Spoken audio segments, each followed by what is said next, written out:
It's Model Talk Monday, and I have a very special guest today. She is a vet in the game. I am here with Megan Irminger. Hi, everybody. Hey, lovely. It Hi.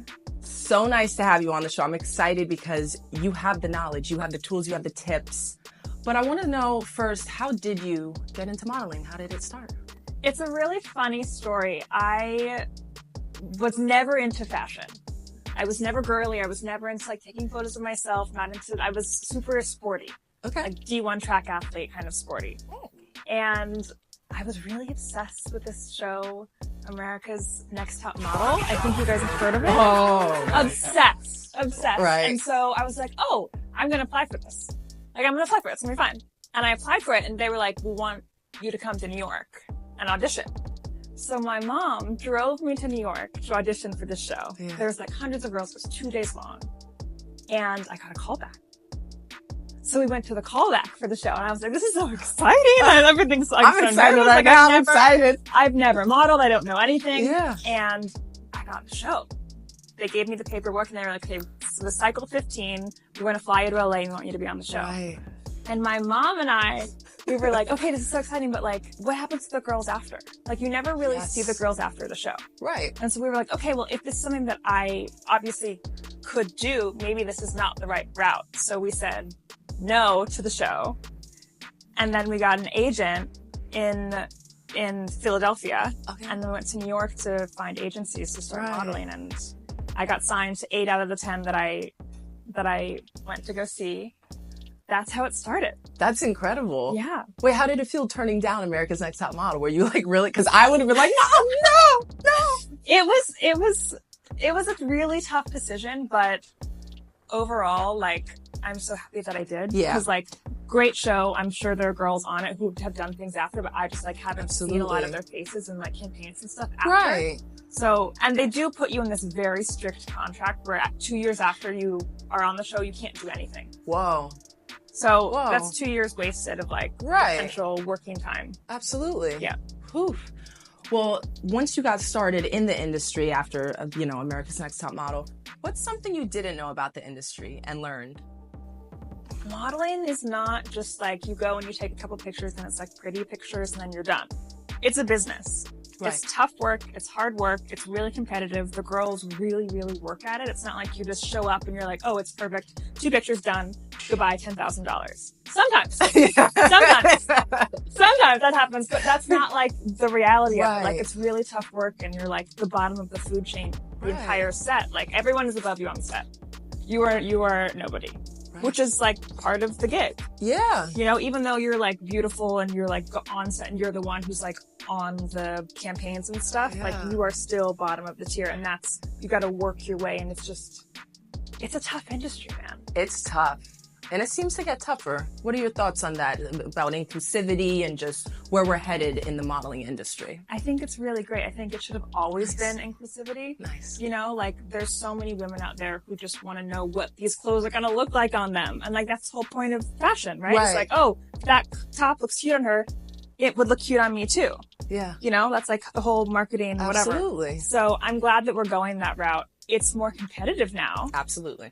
For us. Yes. Which is fine. It's always been really competitive. It's just a little more competitive, but I think I'm really excited about it. And I'm sure being a D1 athlete helps for that competitiveness. Yeah. You're already in that light. Yeah. So this is your time to shine. Can we know, one, who is your representation, and maybe some favorite jobs of yours, campaigns? This is your time to go, girl. Okay, so I first signed with Supreme when I came up to New York. I was with them for about 6.5, 7 years. Damn. And then I went to Next, and I've been with them ever since. So I've been modeling for 13 years. You do the math on that. I absolutely love my agent. I would suggest to anyone, if you're looking at agencies, don't look at brand name agencies. Obviously go see the top 10 or whatever and find a nice agency, but you really want to be looking at your agent, because that's the person who's going to be fighting for you. So you got to get someone who's yo, you're going to do this, and I believe in you. And that's the person you should sign with. So that's what I found at Next. And I love that Supreme tip as well. Love that. But the agency doesn't matter. It's the agent that matters. And they move around agencies. So if my agent moved, I would follow her signs.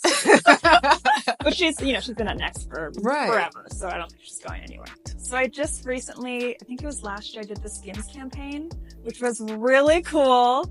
Kim wasn't there, but she was there in spirit. Yes. It was really fun. She the whole set was really fabulous. We shot in Malibu. Awesome. Ooh la la. Awesome. The various magazines are always so fun, you know, like Vanity Fair, Vogue, you know, all of those are really, really so exciting. Casual. Yeah. It's really fun because it's like you can be more creative on set than right. like traditional e-com, which is like where a lot of girls make money these days, which is just like front, back, side, no creativity, no movement. I didn't get the job, but I was called back 3 times for Victoria's Secret show in the callbacks, which was, I mean, I consider that a job because it was just so exciting. Girl. I didn't get it, but I was like, to even like be called back so many times incredible. was like a huge honor for me. Absolutely. So that was really fun. Yeah.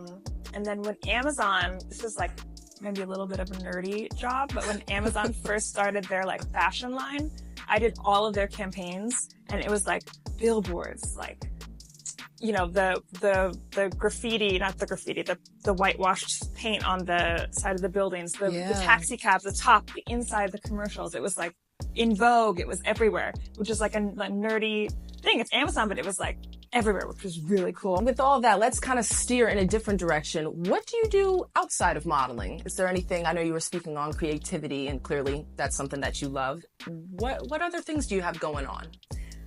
I'm really into fantasy novels right now. It's okay. It's really bizarre. I love to read, and like I like self-help books, but I'm really into fantasy novels right now. So dragons are kind of my vibe. Okay. I'm big on baking and skincare. I've been starting the skincare line. I've been developing it for about 5 years now. Like I'm really into the science behind it. So that'll be coming out. Who knows when, but like when it happens, I'll let you know. Absolutely. You know, athletics. I'm an athlete at heart, so any kind of athletic, I'm always. That's awesome. Count me in. Awesome. And then last question for our viewers out there, someone who's starting out or maybe someone who's struggling to get booked. Do you have any advice for those models out there? Yes. People want to book you for your personality. You can be the most beautiful person in the room, the most beautiful model, but if you have a shit person, can I say shit? You can say shit. We can say shit on Instagram. Dominic in the back, you say shit? Yeah, you can say shit. Okay. If you have a shit personality, then like people don't want to work with you. You can't be a diva. You know, people, they're booking you for your looks and like how you move and whatever. And yes, but they're also booking you because they're going to be working with you for 8 hours and hopefully more than that because they're going to rebook you. So you want to be like fun on set. Yeah. You're going to be energized. You're going to be nice. You're going to remember things about people. You're going to be on time. And you want to look expensive. When you get to the job, you want to look expensive. When you go to the casting, you want to look expensive. You don't have to be expensive, but you want to look expensive. So like clean lines, iron your clothes, lint roll, you know, like just look well put together. Even when you go to set, don't wear like jeans and a t-shirt. Like look nice. You never know who's going to be on set. Absolutely. I love that too. Yeah. I really like that. Look expensive. Mm-hmm.